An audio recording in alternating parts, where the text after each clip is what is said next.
It was a normal Tuesday morning when everything changed. People went to work, children went to school, and the world spun as it always had. Then, at exactly 10:17 a.m. Eastern Time, every screen on Earth showed the same thing. Phones, computers, billboards, and televisions all displayed the face of a being that was clearly not human. The being had blue-gray skin, 4 eyes set in a wide face, and spoke perfect English. "People of Earth, I am Admiral Zartex of the Galactic Hegemony. Your planet is now under our protection and control. You have 30 Earth days to disband your governments and prepare for integration into our empire. Resistance is not advised." Up in the International Space Station, Captain Laura Miller was the first human to see the massive ship arrive. One moment space was empty. The next, a vessel larger than Manhattan hovered near Earth. Laura's hands shook as she took pictures and sent them to Mission Control. "Houston, are you seeing this?" she asked, her voice steady despite her fear. "We see it, Captain," came the reply. "Stand by for instructions." On Earth, phones rang in the White House, Kremlin, and leadership offices worldwide. President Alan Carter was pulled from a meeting about farming subsidies and rushed to the Situation Room. Within an hour, he sat at the head of a table filled with generals, scientists, and intelligence officers. "What do we know?" President Carter asked. General Pete Lewis, a tall man with gray hair and serious eyes, stood up. "The alien vessel is roughly 8 miles long and 3 miles wide. It's holding position above the Atlantic Ocean. Our weapons likely can't harm it based on initial readings." "And the message? What do we think they want?" the president asked. Dr. Karen White, the government's top physicist, spoke next. "They want Earth, resources, possibly slave labor. The 30-day timeline suggests they don't expect resistance." The president looked around the room. "They're wrong. Get me Commander Samantha Wright immediately." Commander Wright was having breakfast when the call came. At 38, she had risen quickly through naval ranks due to her skill in crisis management and unusual diplomatic talent. She was on a helicopter to Washington within 20 minutes of the alien broadcast. When she arrived at the White House, she was taken directly to a new office set up for her. "Commander Wright, you've been selected as Earth's representative to these aliens," President Carter told her. "We need someone who can buy us time while we figure out our options." "Yes, sir," she replied, studying the footage of the alien vessel. "What do we know about their technology?" "Not much," admitted Dr. Ryan Graham, a scientist who specialized in theoretical propulsion. "But we have our own secrets that might help us." Dr. Graham was referring to the classified space program that had operated in secret for decades. Since a small alien craft had crashed in the American desert in 1947, governments around the world had been reverse engineering the recovered technology. Progress had been slow but steady. Commander Wright spent 3 days preparing before making contact with the alien ship. During that time, every military on Earth went on high alert, and civilians prepared for the worst. Some panicked and looted stores, while others prayed or partied like the world was ending. When Commander Wright finally opened a channel to Admiral Zartex, she was in a specially designed communication room lined with advanced monitoring equipment. "Admiral Zartex, I am Commander Samantha Wright of Earth. I have been appointed to discuss the terms of your proposal." The alien's 4 eyes blinked independently of each other. "There are no terms to discuss, Commander. Earth will join the hegemony as a resource world. Your species will provide labor and materials for our expansion. This is not negotiable." "Perhaps," Commander Wright said carefully, "you could explain the benefits of joining your hegemony. Our leaders would like to understand what we gain from this arrangement." Admiral Zartex made a sound that might have been a laugh. "You gain continued existence, Commander. The hegemony has conquered over 3,000 worlds across 47 galaxies. Some resisted, they no longer exist." Commander Wright kept her face neutral. "I see. And how many of those worlds joined willingly?" "Willingness is irrelevant. Integration is inevitable." After the first communication ended, Commander Wright returned to the president and his advisors. "They're arrogant," she reported. "They see us as primitive and not a threat. That could work in our favor." "We'll need every advantage," General Lewis said. It's time to show you what we've been building. That evening, Commander Wright was flown to a mountain facility in Colorado. After passing through 7 security checkpoints, she entered a massive underground hangar. Inside sat a sleek vessel unlike anything she had ever seen. "This is the USS Defiant," General Lewis explained. "Our first true warship capable of space combat and faster-than-light travel. We have 12 more in various stages of completion around the world." Commander Wright walked around the vessel in awe. "How? This technology is far beyond what the public knows we have." Dr. Graham stepped forward. "Remember that crash in 47? We've been working backward from that technology for decades. After the Cold War ended, governments pooled resources secretly. The Defiant represents our best work: gravity manipulation drives, energy shields, and weapon systems that could actually hurt that thing up there." "Does Admiral Zartex know about this?" Commander Wright asked. "No," said General Lewis with a small smile. "Their scans can't penetrate certain materials we developed. As far as they know, we're just a primitive planet with rockets and satellites." Over the next week, Commander Wright continued talks with Admiral Zartex while Earth's hidden fleet prepared. She learned more about the hegemony, a vast empire that conquered worlds for resources and labor. Earth was just another target on a long list. 20 days into the 30-day ultimatum, President Carter called a secret meeting of world leaders. Representatives from every nation gathered in a secure underground facility to vote on humanity's response. "We have 2 choices," President Carter told them: "surrender to the hegemony and become slaves, or fight with everything we have." The vote was unanimous. Earth would fight. As Commander Wright prepared for her next conversation with Admiral Zartex, engineers and soldiers around the world readied 13 advanced warships. Pilots trained in simulators, weapons were checked and rechecked, and plans were finalized. "We only get one chance at this," General Lewis told his crew as they boarded the USS Defiant. "If we fail, Earth falls." Commander Wright sat before the communication screen waiting for Admiral Zartex to appear. When he did, she smiled for the first time. "Admiral, I have Earth's answer to your demand," she said. "We respectfully decline." "Then, you choose extinction," Zartex replied coldly. "No," Commander Wright said. "We choose freedom, and we're willing to fight for it." As she spoke, deep beneath the oceans and hidden in mountain bunkers around the world, the engines of Earth's secret fleet roared to life. The truth about Earth's hidden fleet was bigger than Commander Wright had imagined. After her bold response to Admiral Zartex, she was taken to a facility deep beneath the Pacific Ocean. The helicopter landed on what looked like an oil rig, but once inside, they descended in an elevator that went down for nearly 5 minutes. When the doors opened, Commander Wright gasped. She stood at the edge of an enormous underwater hangar. Workers moved like ants around not 1 but 7 massive warships, each larger than any aircraft carrier she had seen. "Welcome to Deep Harbor," said General Lewis as he guided her along a walkway. "This is just one of our facilities. We have similar bases under the Antarctic ice, in the mountains of Switzerland, and beneath the Sahara Desert." "How long has this been going on?" Commander Wright asked, watching as crews loaded weapons onto the closest ship. "Since 1947, the general replied. After Roswell, world leaders realized we weren't alone. The Cold War was partly a cover. While the public thought we were fighting each other, we were actually pooling resources to prepare for exactly this scenario." Dr. Susan Rodriguez approached them. She wore a lab coat over work clothes stained with grease. "Commander Wright, it's an honor to meet you. I'm the chief engineer for the fleet." As they walked through the facility, Dr. Rodriguez explained their advantages. "The hegemony thinks they're advanced, but they've grown complacent. We've made breakthroughs they never considered. Our gravity drives can match their speed, and our shields operate on principles they won't expect." Commander Wright watched as a crew tested a weapon that shot a beam of blue light, cutting through a thick metal plate as if it were paper. "Will it be enough?" she asked. "Maybe not in a straight fight," Dr. Rodriguez admitted. "But we're not planning to fight fair."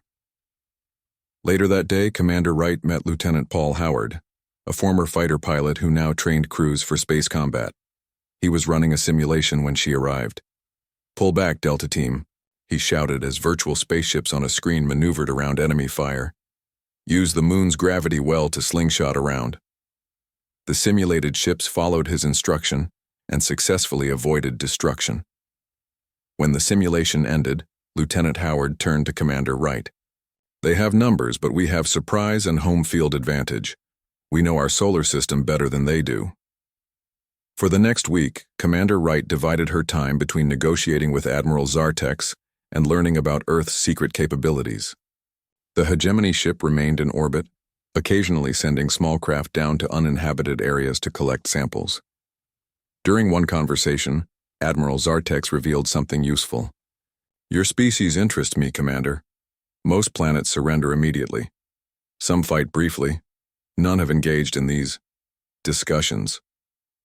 We're just trying to understand our place in your empire," Commander Wright replied carefully. "There is no place. You provide resources, we take them," Zartek said. But something in his tone made Wright suspicious. After the call ended, she spoke to President Carter. "I think there's something he's not telling us. The hegemony may not be as strong as they want us to believe." "What makes you think that?" the president asked. "Little things. Delays in communications, the way he avoids certain questions about other conquered worlds. I think they might be stretched thin." This information went to Dr. Evans, who had been analyzing the hegemony's communications. He worked through the night and called an emergency meeting the next morning. "The hegemony is using a base 12 mathematical system in all their technology," he explained, pointing to equations on a screen. "But their faster-than-light drive creates a bubble using base 10 physics. This suggests they didn't invent it. They copied it from someone else, just like we did." "How does this help us?" General Lewis asked. "Because we understand the principles better than they do," Dr. Evans said excitedly. "We've been studying this technology for decades, improving it. They just use it without fully understanding it. This discovery accelerated their plans. If the hegemony didn't fully understand their own technology, they might have weaknesses Earth could exploit." With 15 days left in the ultimatum, Earth's fleet was ready. 27 warships waited in hidden bases around the world. Crews trained constantly and weapons were at full capacity. Commander Wright had one final conversation with Admiral Zartex before the planned launch. "Admiral, we've been thinking about your offer," she said. "But we're concerned about what happens to our culture, our way of life." "Your concerns are irrelevant," Zartex replied. "You will serve the hegemony or you will be replaced." "Replaced?" Wright asked. "You mean you would kill us all?" "Not all. We would keep some as specimens. The rest would be unnecessary once we establish automated mining operations." After this conversation, the final vote was taken. Earth would launch its fleet the next day, catching the hegemony by surprise. That night, Commander Wright couldn't sleep. She stood on a platform overlooking the USS Intrepid, the flagship of Earth's fleet. Captain Steve Mitchell, who would command the vessel, joined her. "Nervous?" he asked. "Terrified," she admitted, "but also hopeful. Admiral Zartex has no idea what's coming." "That's our advantage," Captain Mitchell said. "They think they're facing primitives with rockets. By the time they realize what we really have, it'll be too late." At dawn, final preparations were made. Earth's hidden fleet was fueled and armed. Crews took their positions. In a secure room beneath the White House, President Carter addressed the fleet commanders via secure video. "You carry the hopes of humanity with you," he said. "For generations, we've looked to the stars and wondered if we were alone.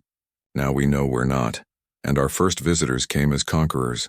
Show them that was a mistake." The plan was set.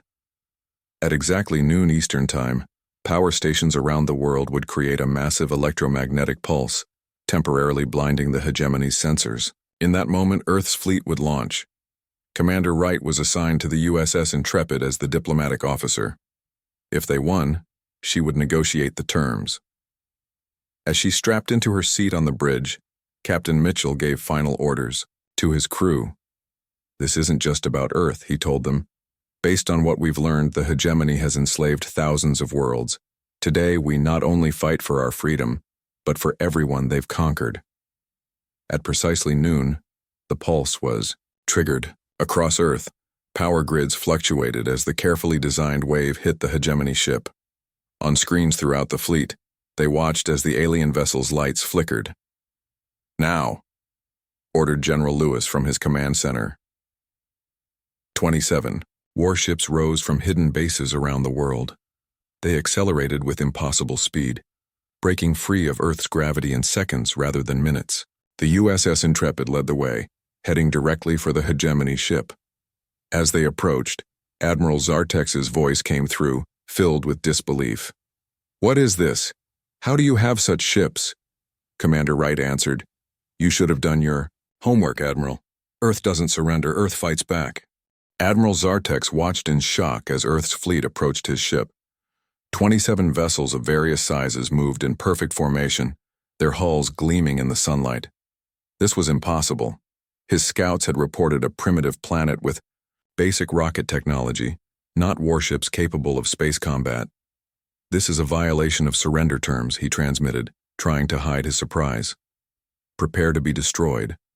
On the bridge of the USS Intrepid, Captain Mitchell turned to Commander Wright. "He sounds nervous." "He should be," Wright replied. "He expected sheep and found wolves." The hegemony ship was massive, but it wasn't a dedicated warship. It was designed for intimidation and planetary resource extraction, with limited defensive capabilities. Admiral Zartex had never needed more when dealing with newly discovered worlds. Captain Mitchell gave the order that launched humanity's first space battle. "All ships, execute attack pattern Alpha. Weapons free." Earth's fleet split into 3 groups. The first group, led by the USS Intrepid, approached the hegemony ship head-on. The second circled to attack from behind. The third hung back, ready, to provide support where needed. The hegemony ship fired first. A beam of red energy shot toward the Intrepid, but the ship's shields held. Dr. Rodriguez's voice came over the comm from engineering. "Shields at 87%. They're strong, but we can take a few hits." Captain Mitchell nodded. "Return. Fire. Target their weapon systems." The Intrepid fired its main weapon. A blue-white beam struck the hegemony ship's forward section. The alien vessel shuddered. "Direct hit," called out Lieutenant Howard from the tactical station. "Their forward weapons are damaged." The battle intensified as all ships engaged. The hegemony vessel was powerful, but Earth's fleet had the advantage of numbers and surprise. Small fighter craft launched from the larger Earth ships, attacking the hegemony vessel from multiple angles. Inside the alien ship, Admiral Zartex shouted orders to his crew. "Contact the nearest hegemony outpost. We need reinforcements." A junior officer reported that communications were damaged. They were on their own. Back on the Intrepid, the bridge rocked as they took a direct hit. "Shields at 60%, Dr. Rodriguez reported. "We can't take too many more of those." "We won't have to," Captain Mitchell said. "Look." On the main screen, they could see the hegemony ship was now surrounded. Earth vessels fired from all sides, targeting engines, weapons, and communication arrays. Commander Wright studied the tactical display. "They're crippled, but still dangerous. We should offer terms." "Agreed," said Captain Mitchell. He nodded to Wright, who opened a channel. "Admiral Zartex, this is Commander Wright. Your ship is damaged and surrounded. Surrender, and we will spare you and your crew." There was a long pause before Zartex responded. "Impossible. No species has ever defeated a hegemony ship." "Look at your situation, Admiral," Wright said calmly. "There's a first time for everything." While they waited for Zartex's response, Lieutenant Howard noticed something on his screen.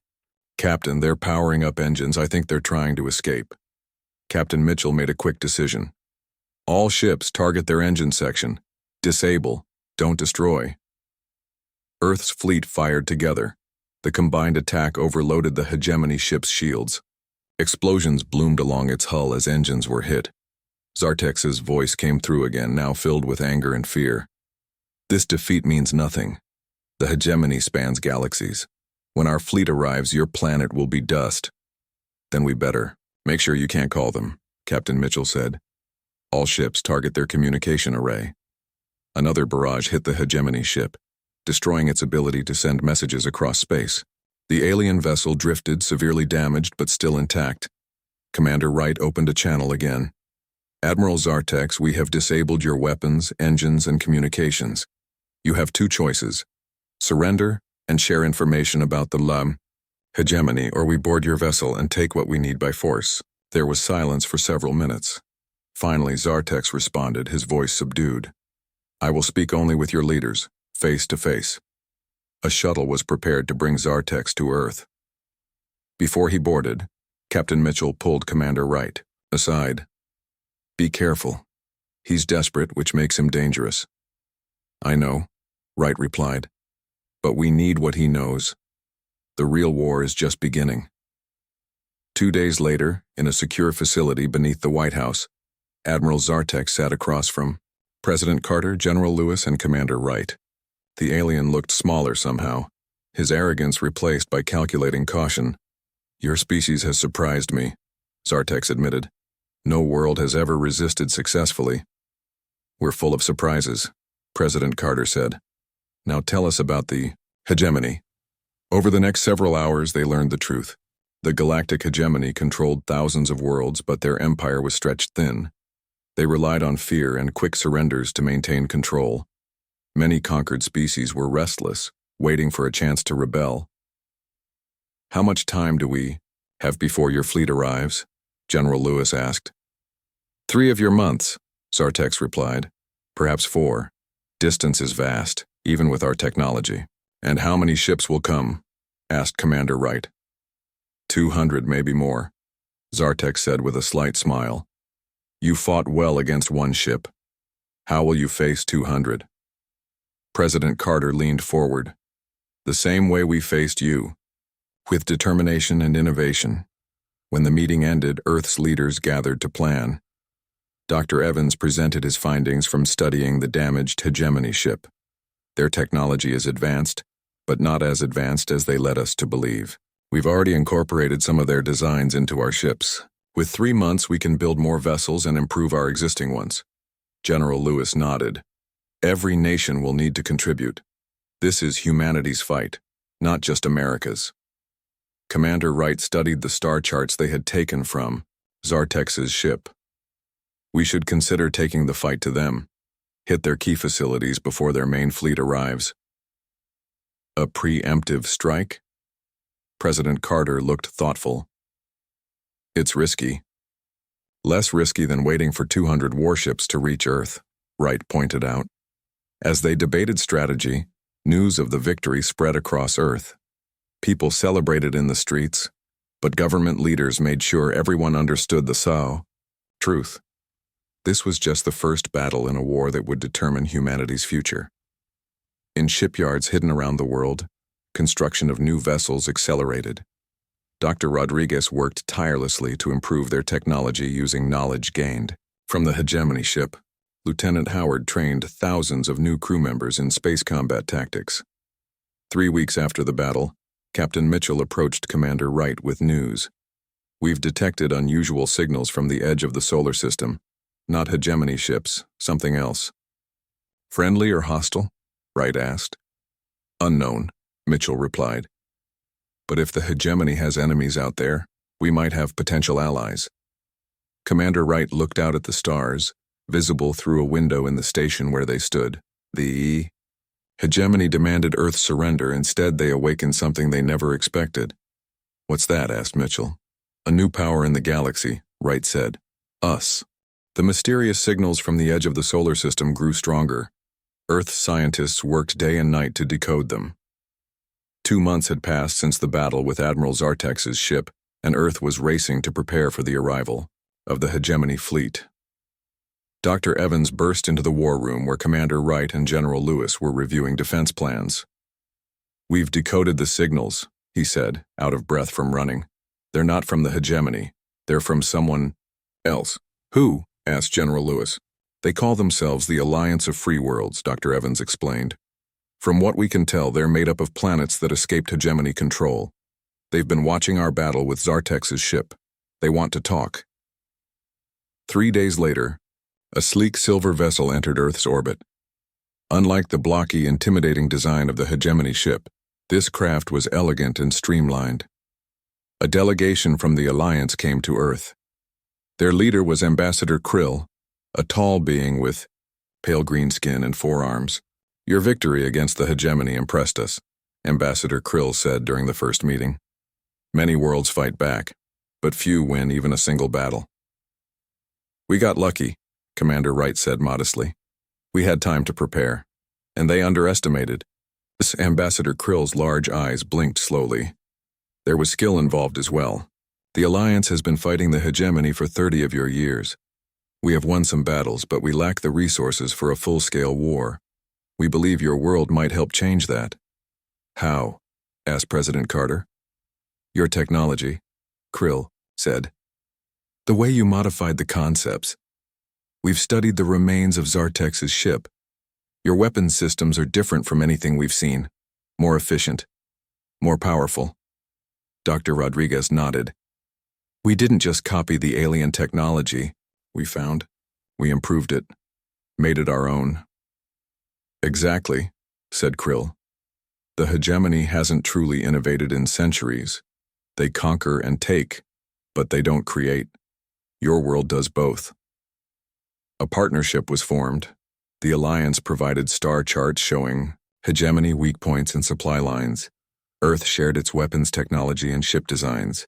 Together they prepared for the coming battle. Admiral Zartex, still a prisoner on Earth, watched these developments with growing concern. During an interrogation session, he finally revealed the truth. "The hegemony is not as strong as we claim. We control many worlds, yes, but most are held through fear alone. Our actual military force is stretched thin." "Why are you telling us this now?" Commander Wright asked suspiciously. Zartex's 4 eyes looked down. "Because I've seen enough to know the hegemony will lose this war eventually. I would prefer to be on the winning side. You're offering to help us?" General Lewis couldn't hide his disbelief. "I'm offering to survive," Zartex replied honestly. "The hegemony executes failures. If I return, I am dead. If your world falls, I am dead. My best chance is your victory." With Zartex's help, they learned crucial information about the approaching fleet. The commander was Grand Marshal Vorex, Zartex's direct superior and the hegemony's most decorated military leader. Vorex is cunning and ruthless, Zartex warned. He has never lost a battle, but he has one weakness, his pride. He believes absolutely in hegemony superiority. He will not expect serious resistance. Commander Wright was promoted to Admiral for her role in the first battle and her work with the Alliance. She would lead Earth's expanded fleet alongside Alliance ships. The combined fleet now numbered 87 vessels. These included 53 Earth ships and 34 Alliance craft. They gathered near Jupiter, using its moons as cover while they trained together and integrated their systems. Admiral Wright visited each ship in the fleet, speaking to the crews. Each vessel had a mix of Earth and Alliance personnel, learning from each other and forming bonds despite their physical differences. "The hegemony believes the galaxy belongs to them," she told them. "They think other species exist only to serve their empire. In 2 weeks, we will show them how wrong they are." Captain Mitchell, now commanding the upgraded USS Intrepid, worked closely with Lieutenant Howard to develop new combat tactics. "The hegemony fights in rigid formations," Howard explained to the mixed crew. "They don't adapt well to chaos." "So, we bring the chaos," Mitchell said with a smile. Dr. Rodriguez and her Alliance counterparts made final modifications to the fleet's weapons and shields. "Their energy weapons are strong but predictable," she told her engineering team. "Our new shield harmonics should cut their effectiveness by half." As the day of battle approached, long-range sensors detected the hegemony fleet entering the solar system. Just as Zartex had predicted, there were over 200 ships of various sizes, led by a massive dreadnought. President Carter addressed the people of Earth one final time before communications were limited for security. "Today we fight not just for our world, but for all worlds that value freedom. The hegemony came to Earth expecting easy conquest. Instead, they found humanity. The hegemony fleet moved with confidence, heading directly for Earth. They passed Neptune, then Uranus, unaware that the combined Earth and Alliance fleet waited in Jupiter's shadow. On the bridge of the USS Intrepid, Admiral Wright gave the order. All ships' battle stations, prepare to execute Attack Plan Delta. The combined fleet moved out from behind Jupiter, forming 3 distinct battle groups. The hegemony ships detected them and began to turn, surprised by the resistance so far, from Earth. A transmission came through from the hegemony dreadnought. Grand Marshal Vorex appeared on screen, his face similar to Zartex's but with darker skin and ceremonial scars. "This is pathetic," he said. "Your pitiful fleet cannot hope to stand against the might of the hegemony." Admiral Wright smiled. "We've heard that before, Grand Marshal. Your admiral said something similar right before we captured him." Vorex's eyes widened in anger. "Zartex lives? The coward will be executed for his failure." "He's not available at the moment," Wright replied calmly. "He's too busy helping us defeat you." Vorex roared in fury and cut the transmission. The hegemony fleet accelerated toward them. "That went well," Captain Mitchell said dryly. "He's angry." "Good," Admiral Wright responded. "Angry commanders make mistakes." The battle for Earth's future was about to begin. The combined fleet held position, weapons charged and ready. From Earth, billions watched through telescopes and video feeds as tiny points of light near Jupiter prepared to clash. Admiral Wright took a deep breath and gave the final command. "For Earth and freedom. All ships engage." The battle near Jupiter was the largest space conflict in the solar system's history. 200 hegemony ships against 87 Earth and Alliance vessels. The odds were not good, but humanity had faced long odds before. Admiral Wright's strategy was not to match the hegemony's strength directly. Instead, the combined fleet split into smaller, faster groups that darted between the larger enemy ships, striking quickly and then pulling back. "They're trying to draw us into a chase," Grand Marshal Vorex growled as he watched the battle unfold. "Standard rebel tactics. Ignore them and continue toward Earth." But the attacks couldn't be ignored. Earth ships targeted the engines of the YAO. Hegemony vessels, while Alliance craft focused on weapon systems. The smaller groups were hard to track, and the hegemony's rigid formation began to break down as ships turned to defend themselves.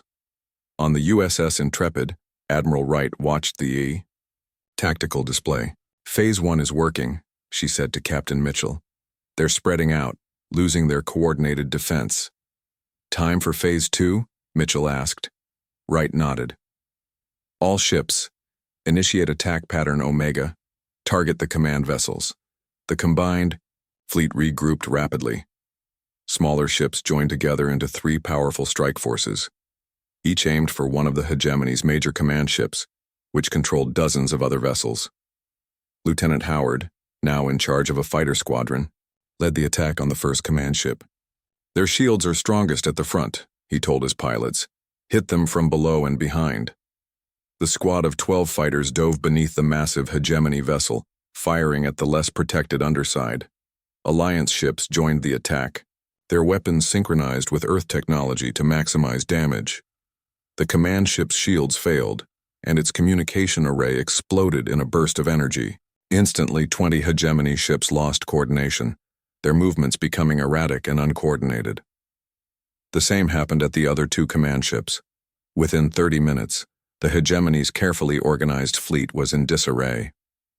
Ships fired at random, some accidentally hitting their own allies in the confusion.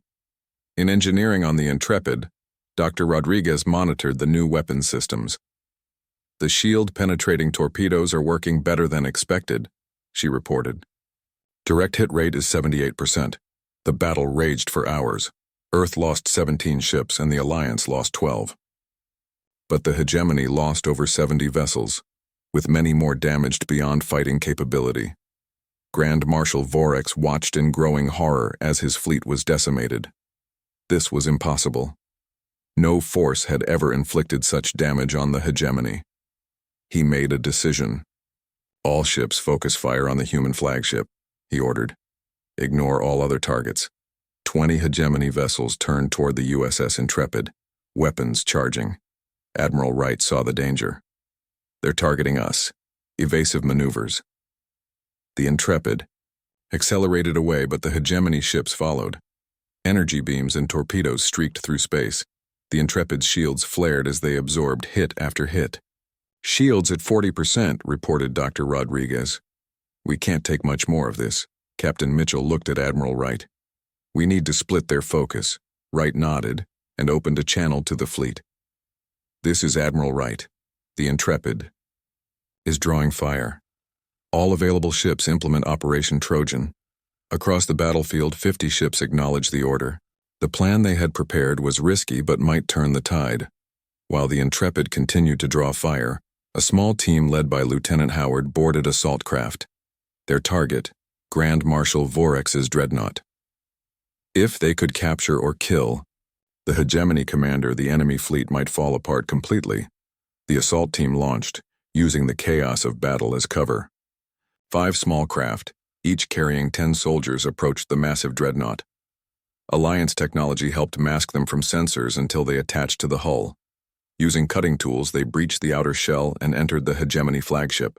The team moved quickly through the corridors, following maps provided by Admiral Zartex. Meanwhile, the Intrepid's situation grew desperate. "Shields at 15%, Dr. Rodriguez called out. "Hull breaches on decks 3 and 4. "We need more time," Admiral Wright said. She opened a channel to Vorex. "Grand Marshal, this is Admiral Wright. I propose a temporary ceasefire to discuss terms." Vorex laughed. "There are no terms. Your ship will be destroyed, then your planet." "Before you make that decision," Wright said carefully, "you should know that we have teams aboard your vessel right now. They're heading for your engine core with explosives." Vorex's face showed shock, then rage. "Impossible!" "Check your internal sensors," Wright suggested. "Or better yet, look at the security feeds from Section 42B. As Vorex frantically checked, Lieutenant Howard's team reached the bridge of the dreadnought.